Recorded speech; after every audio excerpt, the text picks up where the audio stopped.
The storage room reeked of rust and fear, not just the metallic scent seeping from old chains or the cold air bouncing off 4 concrete walls, but an oppressive silence, the kind that hovered and watched, telling anyone trapped inside that they were no longer alone. Somewhere in the far darkness, chains clinked softly against each other, like the shallow breath of something infernal. A single bulb swayed overhead, its sickly yellow light spilling across the stained concrete floor, where something dark was slowly spreading. Jamie Carter hung, suspended, wrists raw and bleeding from the ropes pulled too tight. Her breath came fast and sharp, scraping through clenched, trembling teeth, forming faint white clouds in the bitter winter cold of New York. "Just kill me quickly," she whispered, her voice like crushed sand dragging through a torn throat. The footsteps stopped. They resumed again, slow and steady, the stride of a man who had never needed to rush because the world always waited for him. "Look at me." The voice rolled out like velvet wrapped around the edge of a blade, soft yet lethal, the lilt of an Italian accent slicing through the room like the snap of a violin string. She did not look. She could not. Her eyes stayed fixed on the floor where the wet stain continued to bloom. It could have been water or blood. I said, "Look at me." This time, it was no gentle order. The words cut across the air like a whip. Jamie lifted her head, fighting every instinct screaming at her to disappear into silence. And he stood there. Marcus Rinaldi. They called him the Ghost of Brooklyn. Tall and commanding, as if carved from marble and shadow. Even in this place, steeped in violence and despair, he looked as though he had stepped off the page of a fashion magazine, wearing a charcoal gray suit without a single wrinkle, his dark hair slicked back as if he had just left a salon, his sun-warmed skin absorbing the bulb's pale light and turning it almost golden. But his eyes were what made her shiver. Dark brown, espresso deep, unreadably cold. She had seen pictures of him in newspapers, blurry shots from security cameras that never captured the full weight of his presence. Marcus Rinaldi, the man who controlled half of Brooklyn before reaching his mid-30s. The man whose name made judges quietly excuse themselves from related cases. The man politicians crossed themselves over whenever anyone dared speak of him. And now, he was looking at her, unblinking, silent, as if assessing a piece of art or deciding whether it was worth destroying. "What is your name?" he asked. And the way he asked told her this wasn't the first time he'd posed the question. "Does it matter?" Her voice came out stronger than she expected. "Good. She might die here, but she would not beg." A faint smile tugged at the corner of his mouth, almost imperceptible, yet enough to change his entire face. "Everything matters, Jamie. Your name, why you're here, and why the idiots under me thought they could act without asking me first." The calm, almost gentle way he spoke twisted her stomach with a new kind of fear. She had thought he was the one who ordered her abduction, but if he wasn't, then things were far worse. "Jamie," she said, "nothing left to lose. Jamie Carter." He nodded as though he already knew. Then, impossibly, he pulled a small knife from inside his coat. The dull bulb glinted off the blade as he flicked it open with practiced ease. "Please," she whispered, her brief strength dissolving. "Just make it fast." But he did not bring the knife to her throat. Instead, he stepped behind her. She felt the cold metal touch her wrist, heard the rope fibers snap apart, and then her arms collapsed forward, stinging violently as blood surged back into her numb hands. Her legs buckled from the long suspension, and she fell against a solid chest carrying the faint scent of expensive cologne and something darker, more dangerous. "Easy," he murmured, one hand steadying her waist so she wouldn't fall. "You're safe now." A jagged laugh escaped her like broken glass. "Safe? In a warehouse with a notorious Mafia boss? Sounds like a joke." "At least you're honest about what you're thinking," he said with another small smile. "But yes, you're safe. At least, with me." If you're still listening and this story has touched something inside you, take a second to subscribe to our channel.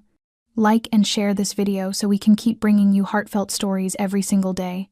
And if you don't mind, tell me, where are you watching from? Leave a comment below and let us know which corner of the world this story has reached. We treasure every single message you share. Jamie wanted to pull away, to create distance from the man holding her up, but her legs were limp, betraying every command she gave them. He did not force her to stand, did not take advantage of her weakness, simply held her just enough to keep her from collapsing, but not enough to make her feel owned. That gentleness frightened her more than any violence could. In her mind, Marcus Rinaldi was a monster in a suit, a cold-blooded kingpin with a killer's gaze. But the man in front of her did not move like a murderer. He was dangerous, certainly, but she did not see contempt in his eyes, nor the possessive hunger she had grown used to from others. Only a focused attention, as though she were an equation he was determined to solve. "Why?" Jamie asked, her voice raw after hours hanging in the dark. "Why are you here?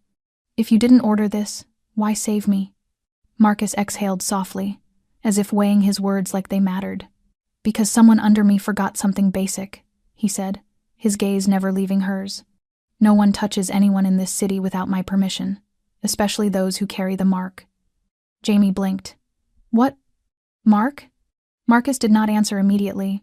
He stepped back just enough for her to stand on her own if she chose, but kept a hand lightly at her elbow, a quiet anchor. "How long have you been here?" he asked. "I don't know," Jamie whispered, her tongue heavy and thick. "A day? 2? I lost consciousness when the van stopped." Marcus nodded slowly. "They hid you well. I didn't know until one of the hired men started bragging about handling an old piece of cargo." The words made Jamie tremble, not from cold. She wrapped her arms around herself, trying to swallow the rising wave of nausea. Marcus noticed, paused, then pulled a thin cloth from his coat and handed it to her. Not a gentleman's handkerchief, but a soldier's cloth, sturdy and clean. She accepted it, said nothing, but wiped the blood from her wrists. "I thought you ran everything," she said, her voice still sharp. "I've heard your name so many times, the threats, the stories. No one even speaks of you without fear." Marcus smiled, but there was no pride in it. "Good. Fear keeps order in this world, but fearing the wrong man, that's a disaster." Jamie studied him, skepticism still in her eyes. "So, what am I to you now? A problem to fix? A warning to your men? You're a variable," he said instantly. "And I don't like unsolved variables." Jamie let out a brittle laugh. "I'm not a puzzle. I'm just someone who tried to run and failed." Marcus stilled for a heartbeat.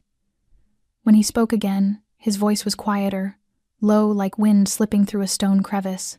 "No, you didn't fail. You're alive." A simple line, but the way he said it made it feel weighty, like a vow carved into stone.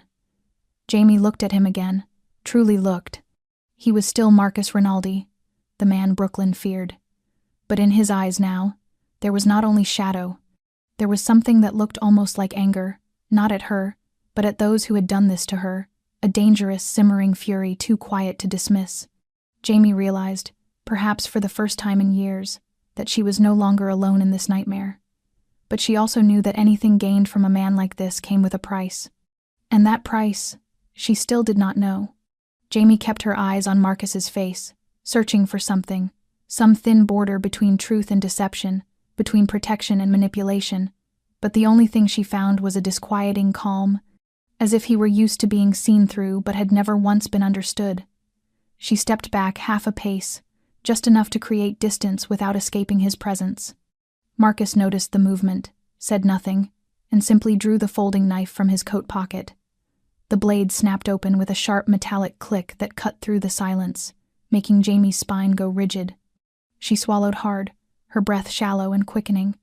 He didn't draw a gun, didn't raise his voice, didn't make a sudden move, yet something in the way he approached her, slow and fully in control, reminded her of the men who used to touch her with gentle smiles before reducing her to an object. She took another step back. Marcus stopped, his voice low and steady. "I won't hurt you. I gave you my word. I'm only cutting the rope." Jamie didn't respond. She only lifted her wrist, letting him see the angry red marks etched into her skin, the raw, bleeding grooves and the numbness beneath them. Marcus stepped forward, carefully lifting her wrist with one hand while guiding the knife beneath the rope with the other. The overhead light cast a pale glow, catching on the blade and in his eyes, and for the briefest moment Jamie saw something unexpected flicker in the espresso-brown depths, a faint, unfamiliar gentleness, not pity, but respect. The blade sliced through the rope in one smooth motion, clean, efficient, without adding to her pain. The severed bindings fell to the concrete with a dry echo that carried across the cold room. The sudden freedom made Jamie dizzy. Her hands throbbed, her shoulders burned, her chest tightened. She staggered forward, but Marcus caught her, his arm firm around her waist. She didn't fight him. She stood still for a moment, long enough for the spinning in her head to settle. She looked up, seeing his face this close for the first time. Marcus Rinaldi wasn't handsome in a flashy, glamorous way. His features held the quiet refinement of a man whose power did not need an introduction. A sharp jawline, a straight nose, eyes heavy with the certainty of someone who had already read every secret in this room. And in that unguarded moment, when their eyes met, Jamie knew he was not a man who could ever be forgotten. Marcus looked back at her with equal intensity, not assessing her worth, not pretending, but seeing her. Clearly, without flinching, she tightened her hand over her injured wrist, a reflex of self-protection. He released her gently, so lightly she couldn't pinpoint the exact moment contact ended. Jamie exhaled slowly and whispered, "Now what?" Marcus slid the knife back into his coat, his voice quiet and even. "Now I find out why you were marked as a target. And after that, we hunt." She blinked. "We?" Marcus didn't smile. His gaze deepened like the bottom of the Hudson River. "You are a survivor. And I am a man who never forgets the ones who made my sister disappear." Jamie froze, her chest rising and falling. A dozen alarms shrieked inside her, but for the first time in 3 years, a small spark broke through the ash, something not quite hope, but a faint sense that if anyone could make the man who once owned her tremble, he was standing in front of her now. Wind hissed through the gap beneath the metal door, sweeping across the dusty concrete floor streaked with dried blood, turning the room into something that felt like an unburied grave. Jamie shivered, not only from the cold but from the silence stretching between them after his last words. "I am a man who never forgets the ones who made my sister disappear," a sentence that was both a threat and a vow. She looked at him, then turned away. She wasn't ready to face the shadow of herself reflected in someone else's eyes, especially a man who could see through the layers she had spent 3 years building. But Marcus didn't let her hide. "Who are you, Jamie?" he asked, his voice soft but unmistakably grounded. She bit her lip, tasting the metallic tang of blood. That question wasn't simple. It wasn't small talk. It was the opening line of a verdict, or a salvation. "I told you already," she said, eyes on the cold concrete wall. "Jamie Carter." "Names are easy," Marcus replied. "But who are you, truly? Why did they think you were worth abducting and hauling back here like a lost piece of property?" Jamie closed her eyes. Old memories surged like a flood, screams in the dark, a dim light flickering across a concrete ceiling, a red-hot blade pressed to skin, the burning stench of flesh. She had forgotten how to breathe, how to speak, how to believe she was still human. She had survived by becoming a shadow, unnamed, unseen, unheard, and then she escaped. New name, new hair, new state. Each night, a silent prayer that they would never find her. But now she understood it had all been futile. Marcus stood still, hands in his coat pockets, watching her with unwavering patience. No anger, no demands, just waiting. And strangely, that patience tightened something deep in her chest. "Who I used to be doesn't matter," she murmured. "What matters is that now I'm just someone running, a survivor, a walking corpse with scars that don't heal." "Surviving isn't a crime," Marcus said, "but running forever is a prison you build for yourself." Jamie turned to him, meeting his gaze. "What about you? You don't run? There's nothing that scares you enough to make you turn and flee?" Marcus didn't answer right away. Then, like smoke drifting from a crack in stone, he said, "I used to run, but I learned that the more I ran, the closer they got. The more I hid, the stronger they became." "And you chose to fight," she whispered. "I chose to make them fear me more than I feared them." Jamie let out a hollow laugh, joyless and thin. "I once thought I could do that too. But when they started, I wasn't me anymore." Marcus tilted his head, his eyes heavy and quiet. "What did they do to you?" Jamie said nothing. And then, as though every defense she had ever built cracked at once, she lifted her shirt slightly, revealing her lower back where a scorched, raised mark twisted across her skin. A grotesque tattoo, a serpent coiling with hollow eyes and an open mouth, as though swallowing her soul. Marcus stepped close, not touching her, only looking. His eyes changed. No longer the eyes of a dangerous man, but of a predator awakened by a buried rage. "Serpent brand," he murmured, barely audible. Jamie lowered her shirt, hiding the part of herself no one had seen since she escaped. "Now you know," she whispered, her voice raw. "I was property. Once marked. Forever theirs." Marcus stared at her, his eyes darkening to something fierce. "No, Jamie. They may have burned their mark into your skin, but they never owned your soul. If they had, you wouldn't be standing here." Jamie held his gaze for a long moment. And in that fragile, wordless space between two strangers, something real passed between them. An unspoken recognition, a shared darkness, a truth no longer hidden. Marcus remained still, his gaze locked on the place where Jamie's scar had disappeared beneath the torn fabric of her shirt. And though neither of them spoke for several long, stretching seconds, the air between them thickened with everything they had not yet said. Jamie felt her whole body tighten, as if even Marcus's breath might be enough to make her collapse all over again. He stepped forward half a pace, slow and without a hint of threat, yet she still recoiled instinctively until her spine pressed against the cold wall. Her eyes were sharp with fear, like a small animal that had just slipped from the jaws of a predator and was ready to claw one last time. Marcus did not move closer. He stopped where he was, holding just enough distance to keep from invading her space, and when he spoke, his voice carried a weight deeper than the darkness filling the room. "I have seen that mark before," he said. Jamie's fingers curled around the edge of her shirt, clutching it as if she could tear herself open. "Then you know what it means." "I do," Marcus answered, his gaze never leaving her face. "Serpent brand, the emblem of one of the human trafficking branches under the K Group, one of the cruelest divisions they have." Jamie shuddered, her whole body reacting to memories etched too deeply to fade. "They don't call it a tattoo, they call it a marking ritual, the same way people brand cattle with heated iron." Marcus's eyes narrowed, his voice dropping to something barely above a breath. "They did that to you?" Jamie did not answer at once. She bit her lip until she tasted blood, then gave a tiny nod. "I was one of their high-value items 3 years ago. When I tried to escape the first time, they strapped me to a metal chair and heated the iron for 2 minutes before pressing it into my back. One held my arms, one held my legs. The third one laughed." Marcus's hand curled into a fist, the knuckles turning white. "The third one's name?" "Victor Resnick," she said slowly, as if carving each syllable out of her throat. "He was the shipment manager in East New York back then. I don't know what rank he's climbed to now, but he's alive, and he's still running that nest of monsters." Marcus closed his eyes for a moment. Jamie could not see the rage rising inside him, but she felt it, a heat like the breath of a caged beast swallowing its own roar. "My sister," he said, using that word for the first time, no longer calling her family or someone. "She also disappeared 3 years ago. When they found her body, there was nothing left to identify, except part of a burned scar on her shoulder, a fragment of a serpent." Jamie froze. She looked at him, and for the first time saw a crack in the fortress Marcus had built around himself. She said nothing. She didn't need to. The silence between them was no longer empty. It was shared grief, thick and wordless, built from blood and ash.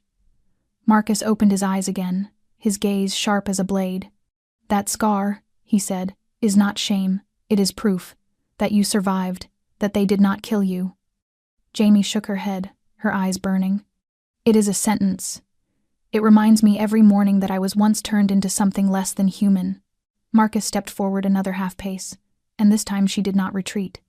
"It does not remind you what you were, Jamie.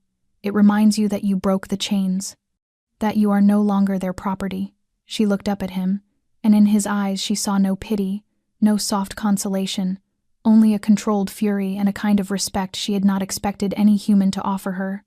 For the first time in years, her chest ached with something she had forgotten, a sense that someone saw her not as a victim, but as a fighter. "I have been running from that scar for 3 years, she whispered. "Every city I passed through, I wondered whether someone would notice it. Whether anyone had seen it before, in the dark rooms where doors didn't open." Marcus tilted his head, his voice a distant rumble like thunder far off. "I see it now. And I cannot ignore it, just as you will never forget. Jamie swallowed hard, the air around them thickening. If you want revenge, she said, I won't stop you, but don't drag me into it. I don't have anything left. Marcus looked at her steadily. I am not dragging you in, Jamie. I am asking you to stand with me. The sentence shook something loose inside her.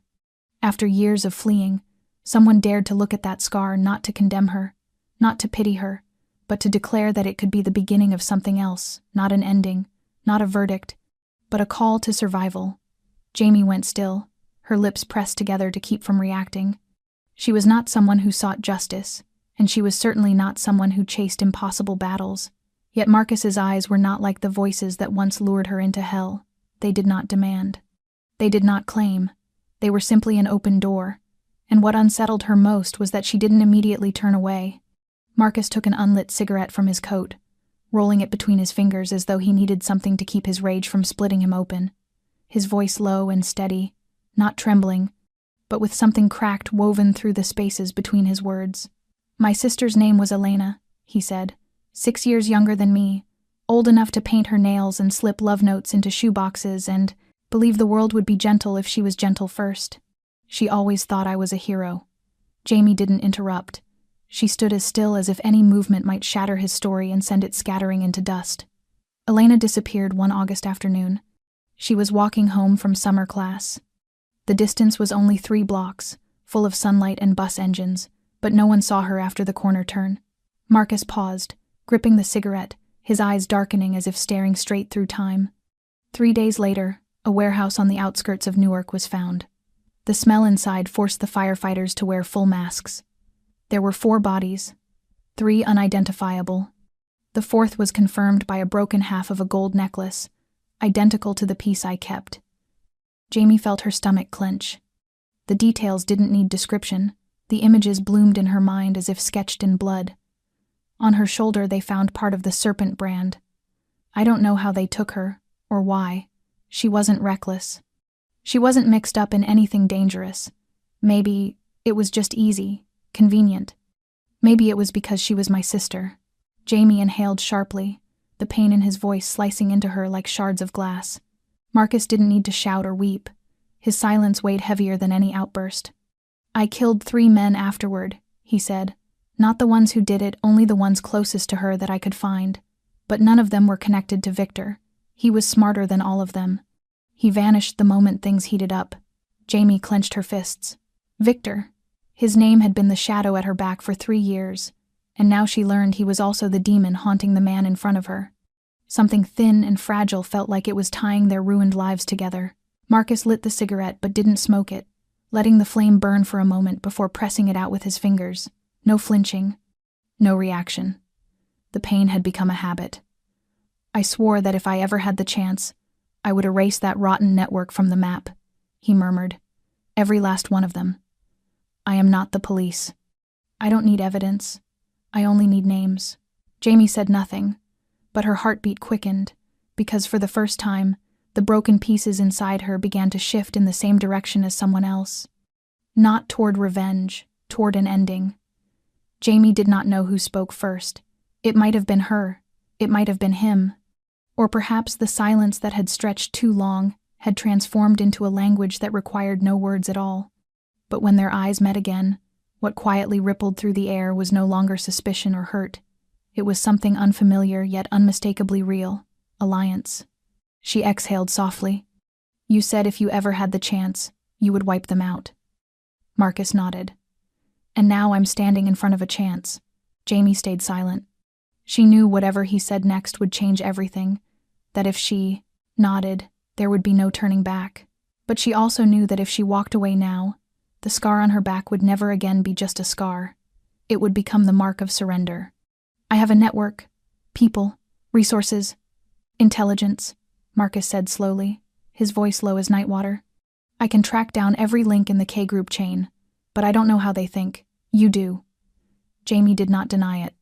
3 years on the run, fleeing even her own shadow, had taught her the structure of that network down to its bone.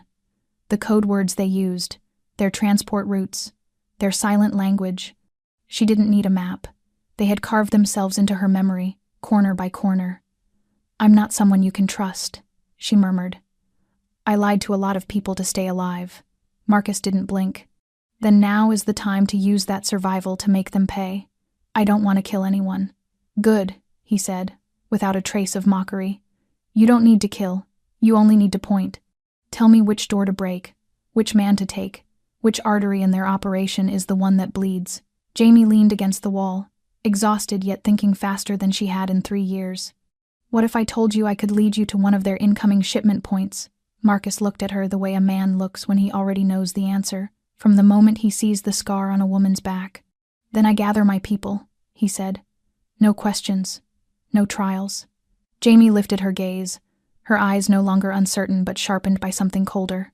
"And what if I tell you I once worked for the government, that I was embedded in that network as an undercover operative?" Marcus did not frown, did not look surprised.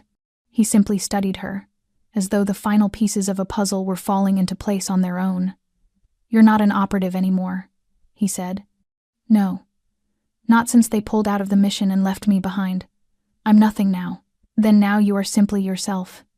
The words sounded simple, but they carried the weight of a verdict. Jamie gave a brittle laugh. "And what is myself? Someone betrayed, stripped, branded like cattle?" Marcus shook his head, his voice cold as wind threading through a graveyard. "You are a living witness, the only person who ever walked out of their hands with her memory intact. And if you agree to work with me, we won't just cut down a branch. We will rip out the entire root." Jamie looked at him longer than usual, not searching for lies, but searching for something she thought she had lost long ago. Meaning. "I have conditions," she said. Marcus nodded once. "Say them. I want to know every plan, no secrets, no manipulation." "Agreed. And when this is over, I decide where I go, what I become, with no debt and no leash. You will be free." Jamie tightened her hand. "And if I fall back into their hands, I want you to promise you won't. Let me live." Marcus did not answer immediately. He stepped forward, close enough that she could hear his heartbeat, steady and forceful like a war drum.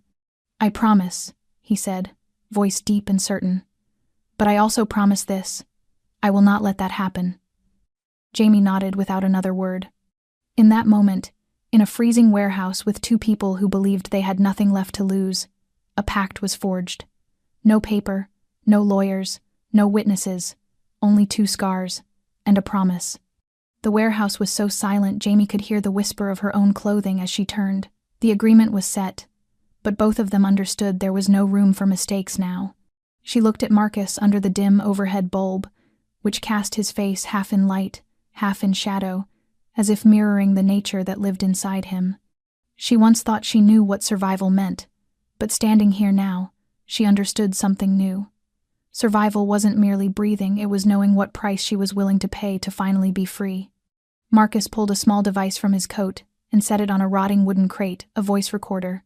No connection, no transmitter. A simple piece of equipment placed on the makeshift table like a reminder. From this moment on, their words and decisions would matter. He looked at her. Jamie nodded without hesitation. Marcus pressed the button. The red light blinked. "State your terms clearly," he said. She inhaled, keeping her voice steady. "I am not your subordinate. I do not take orders. I am a partner. You need me because I have information. I need you because you have reach." Marcus nodded. "Continue. I can walk away at any time, without being hunted or threatened. If I decide things are spiraling beyond control, I disappear, and you let me go." He paused for a few seconds. "You trust I will keep that promise?" "No. But I need you to understand I will never bow again. Not to anyone." Marcus nodded slightly, accepting. "What else?" Jamie gripped the edge of the crate. "I want a name. A new identity. If we succeed, I leave this country. I start a life somewhere no one knows who I was." Marcus studied her, his eyes seeming to read through her without judgment. "Freedom always has a price." "I already paid in advance with 3 years of hell," Jamie said quietly. "The rest, I pay with their blood." He didn't smile and didn't nod. He simply pressed the stop button on the recorder and put it away. "Fine, you'll have what you asked for. But I have one condition of my own." Jamie folded her arms, wary. "Say it," Marcus stepped closer, stopping a single arm's length away. While you work with me, you do not lie. You do not hide information. No double games. She gave a dry laugh. I was an undercover operative, Marcus. My whole job was lying. But you are Jamie now, he said. Not any of the identities you wore before. If you want me to see you as someone I can trust, that is the only rule. She didn't answer right away, but eventually she nodded, sharply, as though stitching that vow into her own skin. Fine. From now on, truth. Even if it kills me, Marcus extended his hand.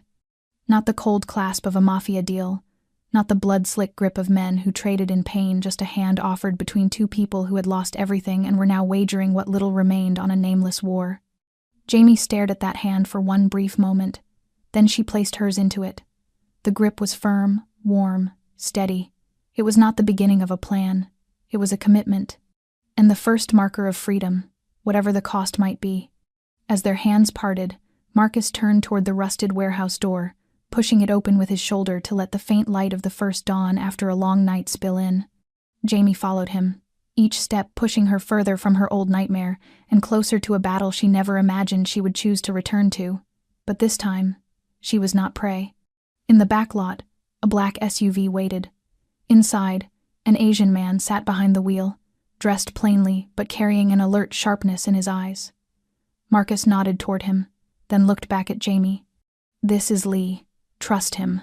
He doesn't speak much, but he hears more than anyone I know. Lee glanced at Jamie in the rearview mirror and gave a single nod. No greeting.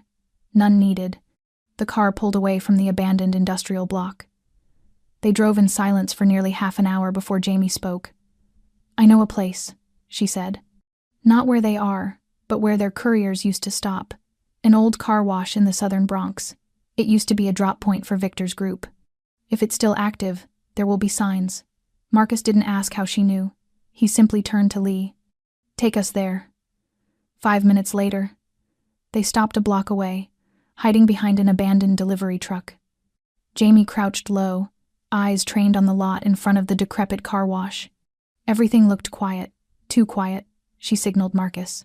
A crooked old camera hung from the corner of the building, dead for years. The metal gate was halfway down, just enough to obscure a small cargo van inside. No people, no sound. But when they crossed the overgrown grass and slipped through the side door, Jamie knew the feeling in her chest had been right. Someone had been here recently. The smell of cigarette smoke was still fresh. A tire track etched into the dusty concrete, and on a broken control table sat a device Jamie never thought she would see again. A mobile signal receiver used to tap into low-frequency internal radio chatter. Lee turned it on.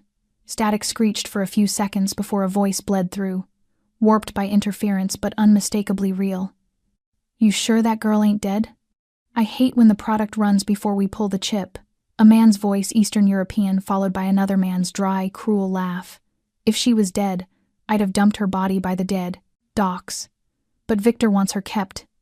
He says that one used to be special. You know what kind of special he means. Jamie froze, her hands curling into fists. Her throat tightened. It was them. It was their voices, the men who had locked her up, who laughed while she screamed. Marcus shot her a look, then gestured for Lee to record. The laughter crackled again through the receiver. I bet she thinks someone's coming for her. Poor thing. If she's smart, she'll kill herself first. Click. Silence. Jamie shut her eyes. Her whole body trembled not with fear, but with the rising pulse of fury. 3 years of terror. 3 years believing she would never be strong enough to listen to those voices again. But now, hearing them, the only thing she wanted was to make them scream. Marcus lifted the receiver, staring at the blinking signal light. This frequency isn't something civilians can access. They're still operating like a closed organization. Lee pulled out a recording drive, plugged it in, and began saving the file. Marcus turned to Jamie. Recognize any voice? Jamie nodded.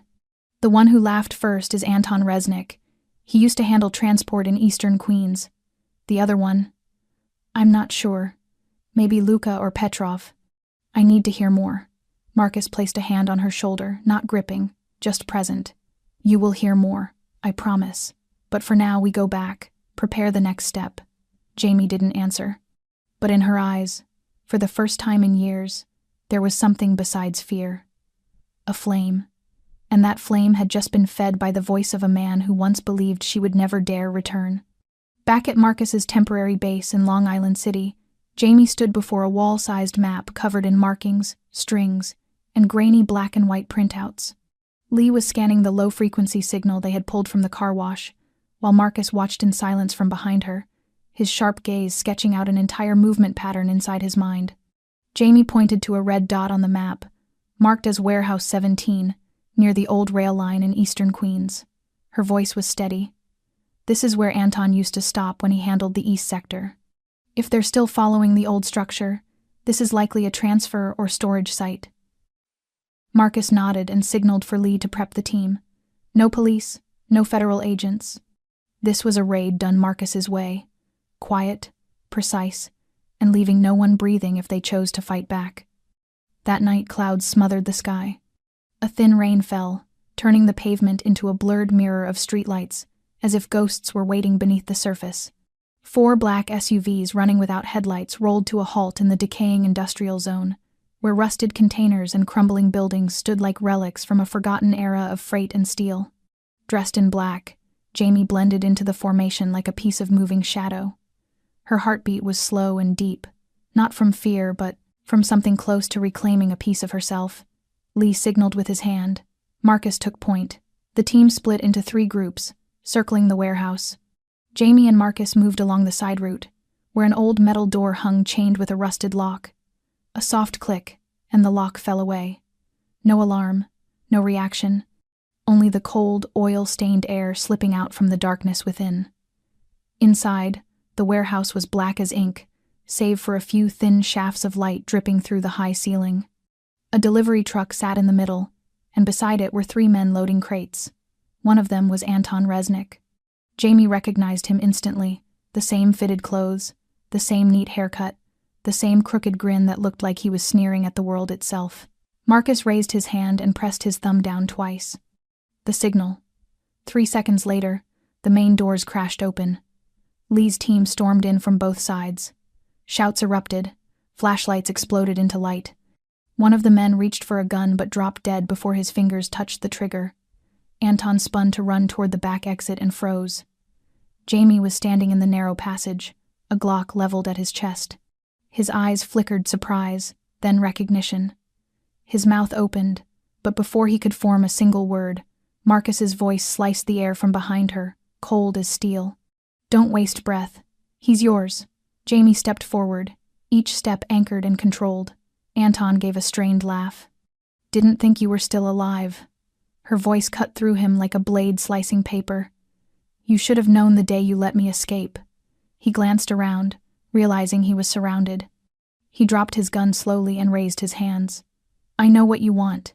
I can give you names, addresses, hell, even where Victor is hiding. Don't kill me." Marcus didn't move. Jamie didn't blink. "You're not leverage," she said. "You're living evidence. I'll keep you breathing just enough to talk." Anton was bound, dragged out like a sack of meat.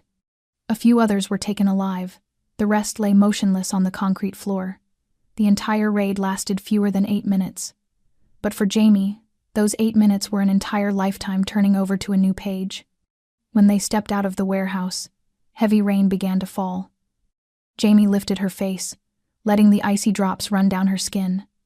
For the first time, she didn't feel soaked in fear. She felt something closer to hope. Anton was handcuffed with plastic restraints, a wet rag shoved into his mouth, bruises blooming across his back from the struggle. He was shoved into a small room behind Marcus's temporary base, once a storage area for mechanical equipment, now an unofficial interrogation cell. No excess light, no windows, just a cold metal table, 2 chairs, and a hidden camera in the corner. Jamie entered without a sound, like a specter. Marcus stood behind her, hands off.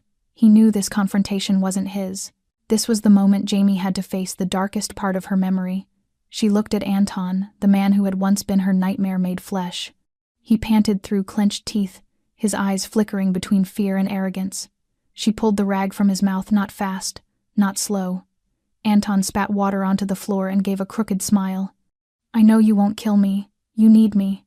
She didn't react, just pulled a chair and sat down, eye to eye. Maybe, she said, but that doesn't mean I forgive or forget. Anton tilted his head, his nasal voice carrying that familiar mocking lilt. Didn't think you were alive. After that night, you disappeared like smoke. We thought you were dead under the docks. Jamie didn't blink. That was your plan, wasn't it? Brand me, torture me, and when I had nothing left to sell, dump my body like trash. Do you know how many never made it out? Anton shrugged. Business. Don't be emotional. Jamie rose suddenly, leaning in close, her shadow swallowing him. You think this is just emotion? Her voice dropped to a lethal whisper. You think I'm just some broken girl who got lucky and ran away? Anton stared at her, unsettled by the absolute lack of fear in her eyes. You were merchandise. High value maybe, but still just merchandise. I spent 3 years watching you, Jamie said, her voice cold as ice. I memorized the routes, the shift changes, the way Victor discards people when they become liabilities. I know you, Anton, and I know that right now, to Victor, you are already dead because you let me find you. Anton's eyes widened slightly. He swallowed hard. I'm not here to negotiate, Jamie continued. I'm here to finish what you started, not for myself, for the others, for people like Elena Rinaldi. The name fell into the room like a stone dropped into a still lake. Marcus stiffened behind her. Anton frowned, searching his memory. That girl? Yeah, I remember the name. Screamed a lot. Weak one. Didn't last 2 days. The words had barely left his mouth when Jamie struck him. Her hand cracked across his face, not fueled by blind rage, but by something sharper. Justice. Anton toppled backward, chair clattering, blood spilling from his lip. Marcus didn't stop her. No one did. When Anton lifted his head again, the smile was gone. Jamie leaned close, her voice steady. You'll talk. Every name, every drop point, every apartment, every account. You'll lead us to Victor. Or I will leave you in this room. And I'll let Marcus decide what to do with the man who laughed at his sister's pain. Anton gasped for air, looking from Jamie's cold eyes to the dark silhouette of Marcus standing like an executioner in the corner. The arrogance washed clean from his eyes. He gave a small, trembling nod. Jamie stepped back and released a long breath. She wasn't shaking. She didn't cry, but she knew she had just crossed a door. She could never return through. She was no longer a victim, no longer just a witness. From that moment on, she was the guide in the hunt for the very demons who once dragged her into hell.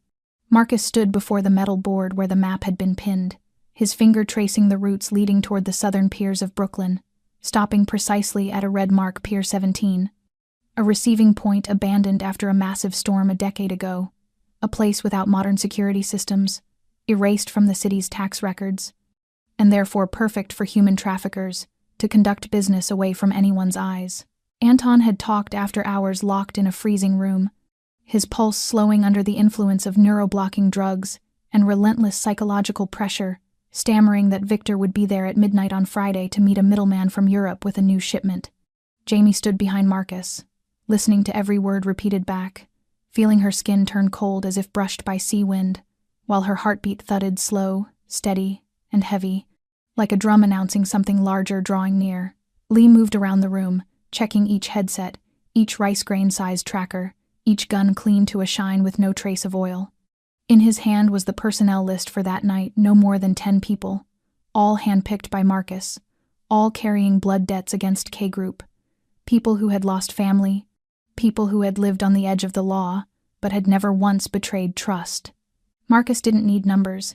He needed precision, needed people who would not hesitate when the moment arrived.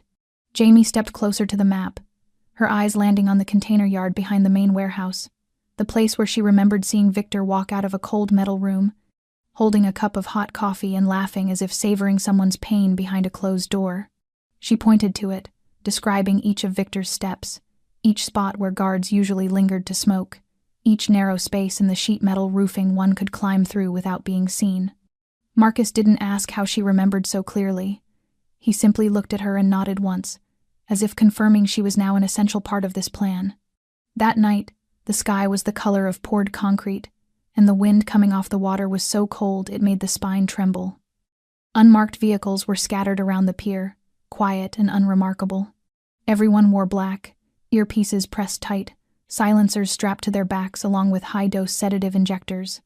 Marcus stepped out first, his eyes sweeping the empty, dim landscape, as if peeling back layers of darkness that he already understood too well. Jamie followed close behind, and for the first time in years, she wasn't running from the place that had taken everything from her. She was walking into it. Deliberate, cold, unwavering. In her ear, Lee's voice came through, steady as a metronome.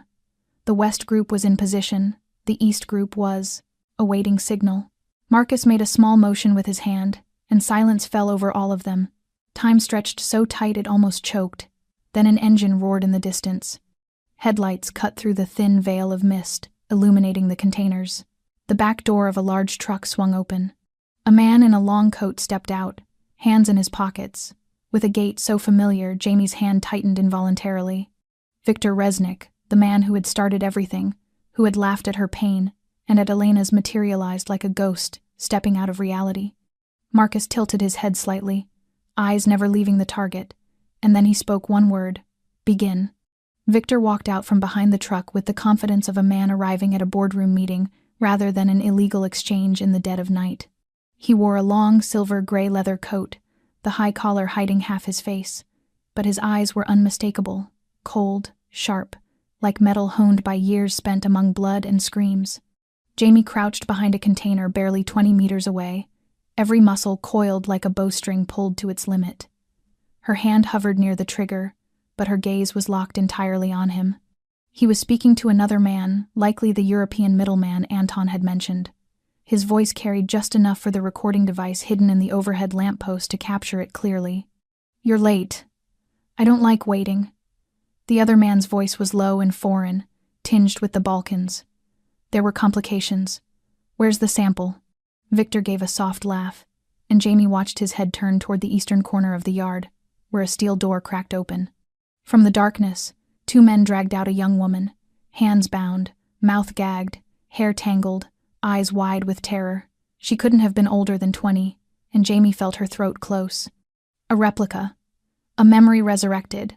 Victor approached, lifting the girl's chin between two fingers as though examining a rare artifact. "As you can see, merchandise remains pristine, but special inventory doesn't stay quiet for long. You know how to keep them that way, don't you?" The middleman didn't reply, busy inspecting a faded serpent mark on the girl's wrist. Victor's eyes darkened, and a low chuckle escaped him. "That reminds me, do you know who my most special merchandise used to be?" No one answered. The entire pier seemed to freeze. Victor took a few slow steps toward an old container, speaking as though confiding in the shadows. "Jamie Carter, a fake name." He paused, smiling. "Echo 7. One of the FBI's finest little mice, embedded in my line for nearly 2 years. She thought I didn't know, but I always knew." Jamie heard every word like a blade slicing into her ear. Marcus heard it too, not far from her, his entire body gone still. Victor continued, almost with theatrical pleasure. "She was good at pretending, good at lying. She cried so beautifully, begged so beautifully. And when I let her live, let her believe she escaped, that wasn't failure. I wanted to see how she would live knowing she was just a pawn whose turn was over." He turned abruptly, staring into a dark corner, his voice slicing the night. "Are you listening, Jamie? I know you're here." Jamie's finger tightened on the trigger, cold sweat prickling down her spine. Everything blurred around her except his voice echoing inside her head. "I hope you enjoyed those 3 years of freedom. Because tonight, I'm going to burn every memory you have all over again." From his vantage point, Marcus felt something cold crawl up his back. He glanced toward Jamie. She wasn't speaking, but her face had gone pale, not from fear of being exposed, but from a deeper wound being dragged into the open. Not by Victor, by the truth. Because Jamie knew the story she had left in the dark. The story that said she was just a victim was no longer whole. She had been an agent, she had lied, and now Victor was revealing it exactly the way he wanted. Like a trap, not for him, but for trust. Jamie stepped back, her shoulder trembling. Marcus said nothing. His eyes stayed on her. No anger, no judgment. But something was rising slowly behind them, caution. Jamie understood. In the moment, Victor revealed the truth. It wasn't just her life that had been placed on the line. It was the fragile thread between her and Marcus stretched thin, waiting for one breath too many to break. Jamie stood frozen behind the steel container, every word Victor had spoken still echoing in her mind like a hammer striking metal. Echo 7. FBI. There was nothing left to hide. Not from Victor, and especially not from Marcus. The wind coming off the water howled through the gaps between rusted shipping crates, carrying a cold sharp enough to cut through skin and lodge deep in her chest. She turned her head. Marcus remained where he was, only a few steps away, his shadow stretched long beneath the dim glow spilling from a container lamp. He was silent, unmoving, but his eyes were different now. Gone was the direct, steady trust he had shown her before. What replaced it was doubt raw and unshielded, as if someone had stripped away the last piece of ground he believed was real. Jamie couldn't form words. She knew anything she said now would sound like a cover. Marcus took a step toward her, each footfall heavy as stone. He stopped directly in front of her, his voice low and rough, but not angry. How long? That question cut deeper than an accusation, because it wasn't blame, it was the quiet ache of someone who had just lost his footing. Jamie drew a breath, unable to meet his gaze. 2 years inside their network, then 3 years running after I was exposed, meaning from the very beginning, she had never been what she seemed. Marcus looked straight at her, voice steady but weighted like granite.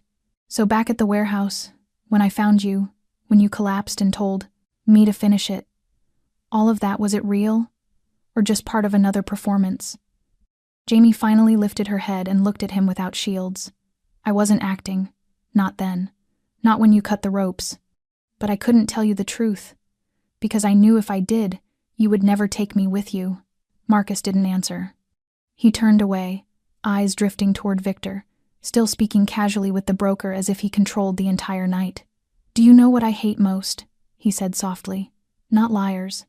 But people who choose the perfect moment to reveal the truth when they know there's no time left to turn back. Jamie swallowed hard, her voice trembling. I didn't choose the moment. Victor did. He wants to divide us. Marcus let out a dry, humorless breath. I don't need Victor's help for that. You already did it. Their silence settled like thick fog between them. In the distance, Lee whispered into the earpiece, signaling a shift in formation. The operation was still underway. The objective still stood. But in this small pocket of time, between Jamie and Marcus, something had cracked. Not shattered, but the first fracture had appeared. And sometimes, a fracture was all it took to bring down a wall. Jamie didn't cry. She simply stood there, wind sweeping her hair to one side, and in her eyes flickered an unspoken truth. I lied, but not to betray you. And Marcus turned not because he was abandoning her, but because if he stayed one moment longer, he feared he would ask one more question, one he wasn't ready to hear the answer to. Marcus had barely turned away when gunfire erupted at the head of the pier, shredding the thin silence that had barely held their doubts at bay. A bullet tore past the container, punching into the steel with a burst of sparks. Lee's voice cracked through the comms. They've spotted us, fall back. Ambush point compromised. Marcus yanked his Glock from his hip, slid out from behind cover, and fired 2 sharp rounds toward the muzzle flash glinting atop a shipping crate roof. Jamie dove after him purely on instinct, her mind no longer capable of dwelling on the conversation they had just left behind. Every sense now moved with the survival reflex drilled into her years ago. Across the pier, an engine roared. Victor's truck lurched backward toward the exit, as if he had already anticipated the ambush, and he wasn't fleeing alone. From behind the containers, silhouettes erupted, men clad in body armor, submachine guns raised, unleashing a storm of bullets toward Marcus's team withdrawing to the west. A round grazed Jamie's shoulder, slicing a burning line of blood but not deep enough to stop her. She staggered, righted herself, and kept moving, breathing through the pain. Her grip on the gun tightened. She slid along the side of a container, eyes locked on Victor's escape path. Marcus shouted, "Hold position, block his exit. Don't let him leave the pier." Lee and 2 others opened fire on the truck's rear tires. Both exploded, rubber flying, but the vehicle kept dragging itself forward, scraping past spilled crates and a leaning old lamppost. Victor didn't falter. He ducked lower, signaling his guards to swing open the truck's back door and yank the bound girl toward the cab, using her as a shield. Jamie's veins iced over. Not again. She wouldn't let another girl take the suffering she had endured. "Marcus," she screamed. "Don't let him take her." Marcus rolled behind an abandoned forklift, took aim at Victor, but before he could fire, a mercenary lunged out, gun aimed at his chest. The shot rang out. The mercenary slammed to the ground. Jamie had fired, her hands trembling. She rushed to Marcus, pulling him to his feet. They exchanged no words, but the look between them was an understanding. This battle had no room for personal wounds. In the distance, Lee shouted, "Cut him off, rear gate now." A barrage of bullets followed, striking the truck's fuel tank. Flames burst through the metal, lighting the night in searing gold. Victor rolled out of the driver's seat, dragging the girl with him, barking orders for cover fire, but the net was closing. One by one, Marcus's people appeared from the dark, guns locked onto every escape route. Victor laughed wild, unhinged, pressing the muzzle to the girl's head. "You think I won't, Marcus? I've killed younger than her. Back off. Now." Marcus didn't move. Jamie didn't move. Wind ripped through the burning pier, carrying smoke, salt, and the stench of blood, but everything seemed to hold its breath as Victor's gun touched the trembling girl's temple. A single shot cracked. Not Victor's, not Marcus's, Jamie's. The bullet tore through Victor's shoulder, spinning him back, forcing him to release the girl. Lee lunged forward, pulling her to safety. Victor turned toward Jamie, eyes blown wide not from pain, but disbelief. And before he could raise his weapon again, Marcus fired once, a precise shot into Victor's leg, dropping him onto the concrete where blood pooled into the dark water, spilling across the pier like the end of a long-delayed game. Sirens wailed in the distance. Jamie let her gun fall, breath ragged. She turned to Marcus. He looked at her longer than necessary. He said nothing, but in his eyes, something had been held onto, and something else perhaps had been forgiven. The wail of approaching police sirens grew sharper with each passing second, the flicker of red and blue lights bleeding into the darkness like restless veins pulsing across the night. The entire harbor lay smothered in the aftermath of gunfire, thick with smoke, ragged breathing, and the acrid scent of burning rubber.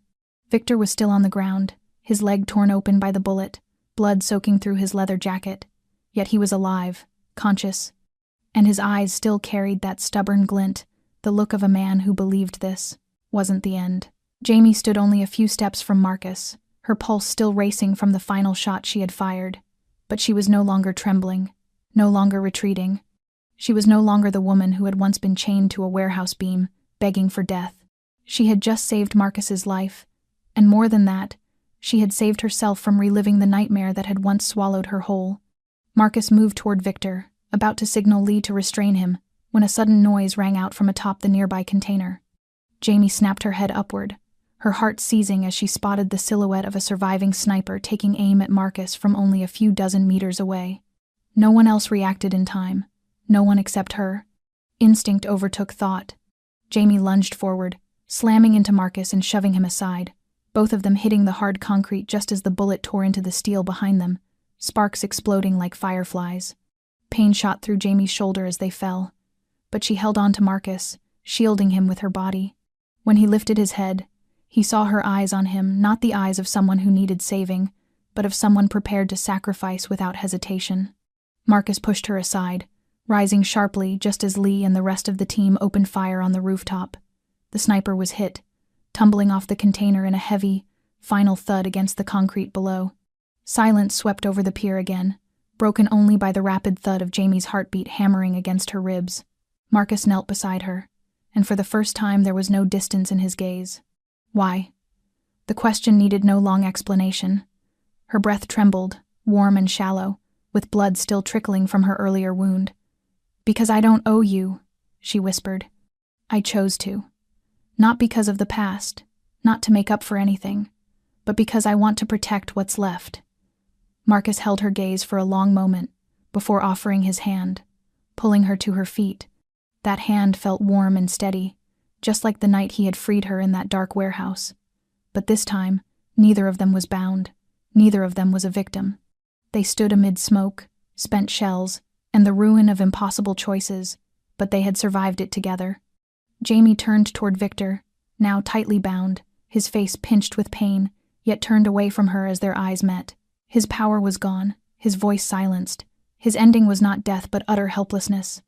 And in that helplessness, Jamie understood that the victor was never the one who fired the last bullet. It was the one who could still stand and face forward after being dragged to the deepest edges of darkness. Marcus placed a hand on her shoulder, a gesture not of pity but recognition. She was no longer merely a living witness. She was part of this fight in her own right, and it was far from over. But next time, she would not be waiting to be saved. She would be leading the charge. Marcus pressed a hand to his earpiece, Lee's urgent voice cracking over the comms. "We have a problem. I don't see little Lucia in the safe zone." Jamie's blood ran cold. She whipped her head toward Victor, who still lay motionless beside the container, his limbs bound but his mouth curled into a small, smug smile, utterly unbecoming of a defeated man. He had been silent since being captured. No resistance, no protest, only a restless flicker in his eyes as if awaiting a perfectly timed reveal. Jamie stormed toward him and grabbed his collar, yanking him upright. "What did you do to her?" Victor lifted an eyebrow, his shoulders shaking in a faint, mocking chuckle. "Not me. I'm right here, aren't I? But I always prepare." Jamie's grip tightened until her knuckles blanched. "Don't play games with me. Where is she?" Victor turned his eyes toward Marcus, then slowly back to Jamie. "She's your reflection. Don't you see it?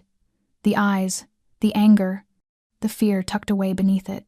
I just thought, it would be a shame if you had to watch it happen again. Like Elena," the name was a blade sliding effortlessly beneath her ribs. Jamie staggered back, choking on air. Marcus drew his gun and pressed it to Victor's forehead, his voice a low growl. "You do not get to say her name." But Victor simply closed his eyes, breathing out softly, like provoking them was the last move in a game he had already played to completion. A phone rang.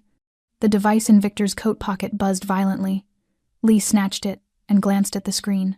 No caller ID. Marcus nodded sharply, and Lee answered on speaker. A man's voice filled the cold air, smooth and oily, laced with a faint Eastern European cadence. "Everything has gone exactly as Mr. Victor predicted. The target has been moved to the meeting point. We await further instructions." No one spoke. Jamie grabbed Marcus's hand, her gaze turning fierce.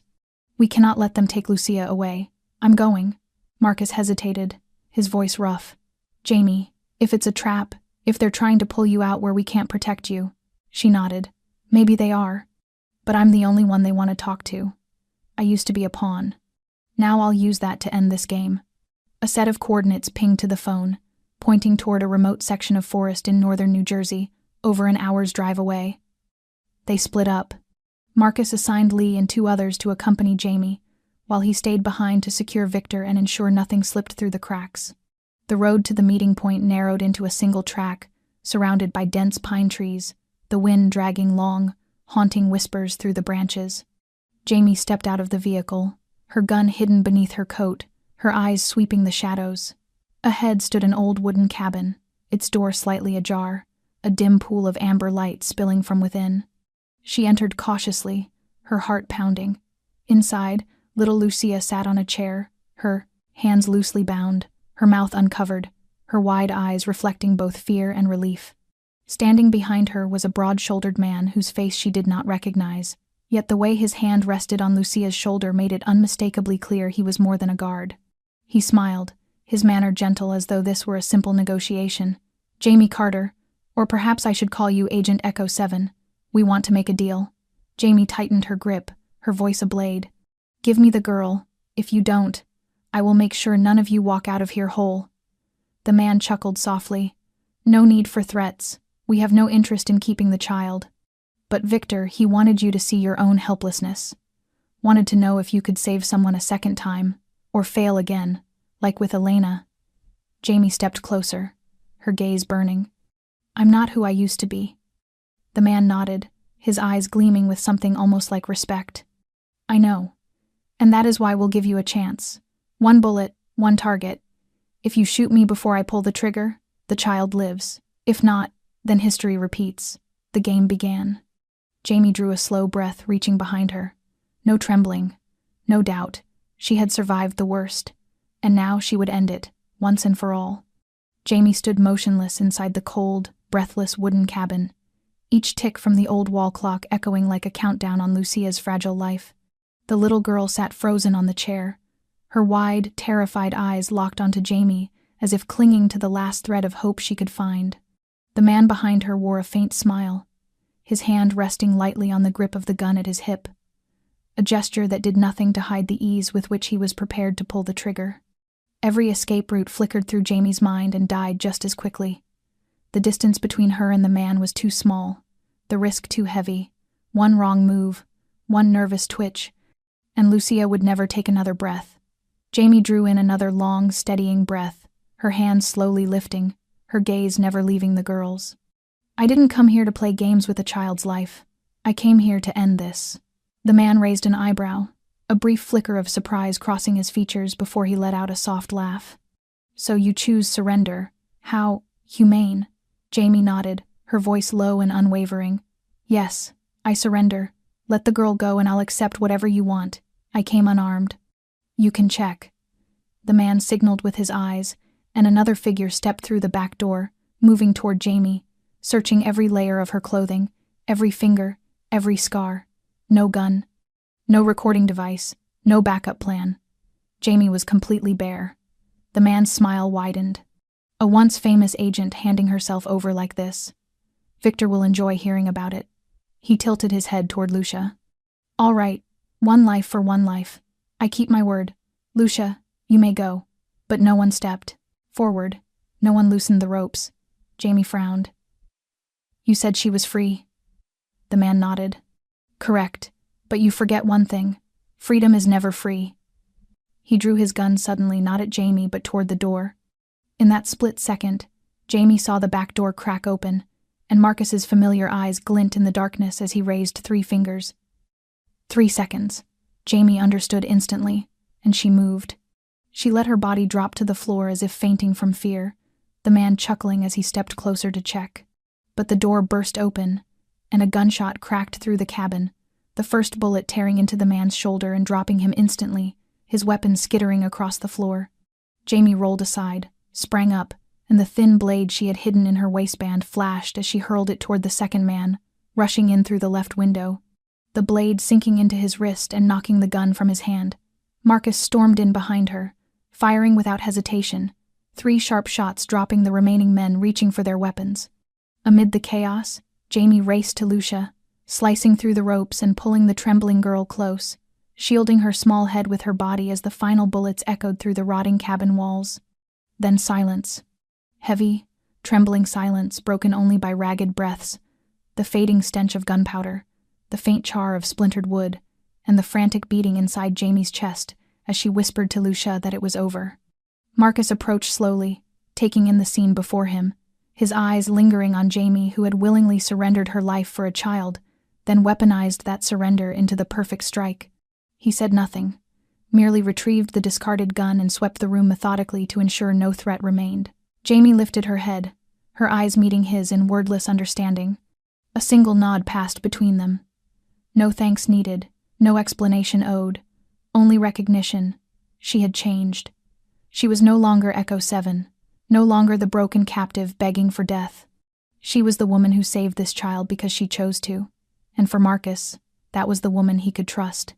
The thrum of a military helicopter carved through the sky above the New Jersey forest as Jamie and Marcus escorted little Lucia back to the temporary command post near the highway. The special operations team had already swept away the last remnants of Victor's men, and the wooden cabin burned quietly behind them, consumed by a small electrical fire sparked by the smoke grenade. Jamie sat in the back seat of the vehicle, Lucia curled into her arms, her eyes on the deep violet horizon, where the first hints of dawn slowly brightened the world. No one spoke during the drive back to the safe facility, but there was no distance between them anymore. No need for gratitude, no apologies left unsaid. They had crossed the final threshold, through survival, through choice, through trust and action. When the car halted before the fortified compound on the outskirts of Brooklyn, Lee stepped out first, signaling the guards to spread out. Jamie climbed out, and immediately her gaze landed on a face she had hoped never to see again. Victor stood in the courtyard, his hands cuffed, 2 guards flanking him, the wound on his leg still seeping through hastily wrapped bandages. He smiled when he saw her, as if he had been waiting for this moment all along. Jamie walked toward him slowly, each step measured by her breath. No one stopped her. No one needed to. Victor lifted his chin. I know you won't kill me. You're the kind who needs rules to feel righteous. But me? I am the rule. Jamie stood before him, her expression neither angry nor afraid, only a suffocating stillness. She pulled the Glock from Marcus's holster, Marcus silent behind her, offering neither push nor protest. She raised the gun and aimed at Victor's forehead. He did not close his eyes. He even smirked. Do it. End it. One bullet, and everyone will call it justice. But Jamie did not pull the trigger. Instead, she lowered the gun, her gaze never leaving him. No, I won't kill you. Not because I'm weak. Because you don't deserve the mercy of a bullet. You'll face judgment under the law, and under the memories of every life you've destroyed. I want you alive. I want you waking up every day seeing the faces of children like Lucia, hearing the voices of people you will never hurt again. That is the real death sentence. Victor froze, speechless for the first time. Jamie turned away, placing the gun back into Marcus's hand without looking, but as she walked off, a small sound behind her stopped her in her tracks. Victor had lunged for the sidearm of one of the guards, his blood-slick hand curling around the grip. Jamie spun on instinct, but too late. A gunshot cracked through the cold morning air. Not from Victor. From Marcus. One bullet, straight into Victor's chest. His body collapsed to the concrete like a burlap sack torn open at the seams. This time, it truly was over. Jamie stared at his lifeless form. No sorrow. No regret. Only a period. Not marking Victor's end, but her own awakening.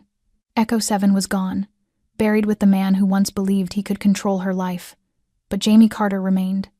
Alive and free. A thin rain fell over the courtyard of the temporary detention site as Jamie stood alone beneath the overhang, the yellow light spilling from the hallway behind her, casting her shadow long across the damp concrete. Marcus approached from behind, the steady crunch of his footsteps on gravel neither hurried nor slow. He didn't speak at first. He simply stood beside her, hands in the pockets of his long coat, eyes fixed on the corner of the yard where Victor's body had been taken away less than an hour earlier. He drew a sealed envelope from his pocket, simple and thin, and handed it to her. Jamie took it, feeling the dry weight of the paper, heavier, somehow, than the bullet that had ended Victor's life. What's in here? Her voice was soft but direct, without avoidance. Marcus glanced at her for a moment before answering. A release from prosecution. A full wipe of your record and a new identity. If you want, you can leave New York tonight. Leave all of this behind. Jamie froze, her eyes fixed on the envelope as if it could speak her choice for her. Marcus continued, his voice low and sincere. You've done your part. No one's hunting you anymore. No debts left to pay in blood. You can disappear, live a life untouched by the past. You're no longer Echo 7, no longer an agent, no longer someone on the run. You're Jamie Carter. And you have the right to choose for yourself for the first time. The wind rose, sweeping a few decaying leaves against the edge of the roof. Jamie opened the envelope and saw inside a new identification card, a passport, and a one-way plane ticket to a small town in the western United States, a place where no one knew her name and no one cared why she had arrived. She let out a quiet laugh, but it wasn't a relieved laugh. It was thoughtful, almost conflicted. I used to think if I ever had this chance, I wouldn't hesitate. I dreamed of disappearing. But now that it's here, I'm not sure. Marcus nodded, not pushing her. That's why I didn't choose for you. I only gave you the option. The decision is yours. You're not cornered anymore. Jamie folded the envelope and held it tightly in her hand. I don't know if I'm ready to be ordinary, but I know one thing. I don't want to live in the dark anymore, pretending none of this happened. I don't want a life built on running. Marcus turned toward her, his expression softening. So what will you do? Jamie looked out into the thin rain, her voice steady. I'm staying.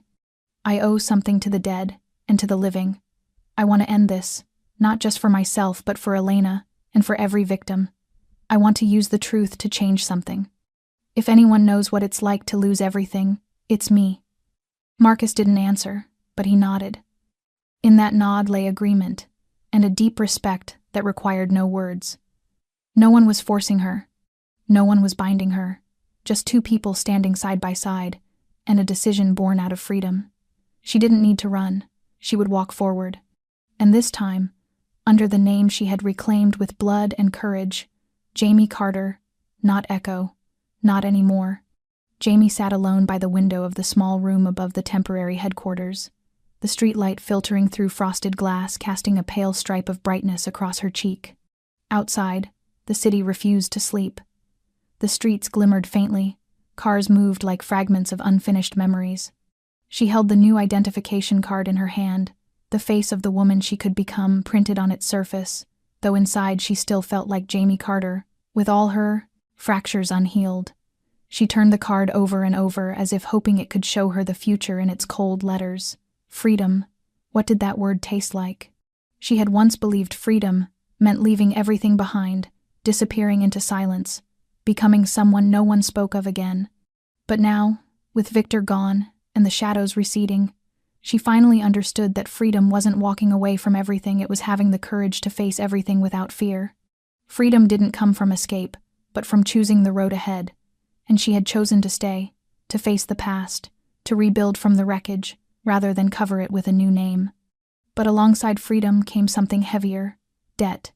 Not financial, not to an organization, but to people. Jamie owed Elena a chance she could never give. She owed Lucia a safer world to grow up in. She owed Marcus the trust she had fractured, and she owed herself an honest answer to whether she deserved to keep living. She knew she couldn't restore everything.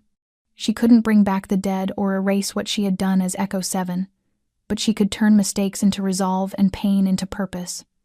No one was asking her to do this. That was precisely why it mattered. No orders. No mission briefing. Only the will to reclaim the part of her humanity once crushed under fear. Marcus had been right this time, it was all up to her. And that was more terrifying than any underground network she had ever infiltrated, because it was real. No one to blame. No excuses left. Jamie rose and stepped toward the small mirror in the corner. She studied her reflection for a long time, not to check her scars, not to measure her wounds, but to confirm that the woman in the mirror was truly her, a woman who had broken but not vanished, who had despaired but not surrendered, who was learning to live again, not for anyone else but for herself. From the kitchen downstairs, she heard Lucia giggling as she played Uno with Lee, the soft sound ringing like a bell signaling something new had begun. A beginning without grandeur, but real. Jamie exhaled slowly, turned toward the desk, folded the envelope with the new identity, and placed it in the drawer before locking it. She didn't throw it away, but she wouldn't carry it with her either. If she needed it one day, that would be a different choice. But today, she chose to stay. Not out of fear or obligation, but out of freedom. Dawn broke across Brooklyn's horizon as a gentle sweep of light tearing through the last remnants of night. In the small room on the second floor, Jamie Carter stood by the window with a cup of hot coffee in hand, her gaze on the first rays brushing across rooftops still slick with dew. The distant honk of an early bus, the soft whir of a delivery bike rolling down the street, the footsteps of the paper carrier, all of it formed a familiar overture that never lost its quiet vitality. A new day had begun, and for Jamie, it was more than that. It was a new chapter. She was no longer Echo 7, no longer the shadow moving through raids and interrogations, no longer the survivor crawling out of torture and betrayal. She was Jamie Carter, a woman who chose confrontation over fleeing, forgiveness over vengeance, life over mere existence. Her journey had not started with triumph, but with collapse. Not with applause, but with silent tears. Yet in every fracture, in every moment she nearly broke, she had learned how to rise. Jamie stepped into the hallway where Lucia sat by the window reading a book, her face lighting up the moment she saw her. It was the gaze of a child who knew this world still had people willing to protect what was good, gentle, and right.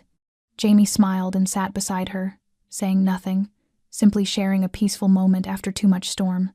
Life twisted in unpredictable ways, dragging us down at times, but as long as we didn't give up, hope remained. And in mornings like this, we all had the right to choose to live fully. Jamie's story wasn't just a journey of survival. It was a reminder that every person can find themselves again after breaking. That was the truest lesson in her story. Freedom isn't something handed to us. It's something we claim when we dare to face our pain, forgive ourselves, and begin again, even with the smallest step. And if you've followed her story and feel your heart stirred, we hope you'll share your thoughts in the comments. How did Jamie's journey resonate with you? Did it remind you of someone in your life? Have you ever stood at your own crossroads between forgiveness and fear, between holding on and letting go? Tell us. Your reflections are the fuel that keeps us creating stories that touch the deepest parts of the heart. And if you found meaning in this emotional journey, don't forget to subscribe, like, and share this video with the people you care about. We'll bring you new stories every day, stories full of inspiration, tenderness, and humanity, crafted for listeners of all ages, especially those who appreciate slowing down and reflecting. Thank you for spending your time with us through this long story. We wish you and your family good health, peaceful spirits, and days filled with meaning and joy. Goodbye, and we'll see you in the next video.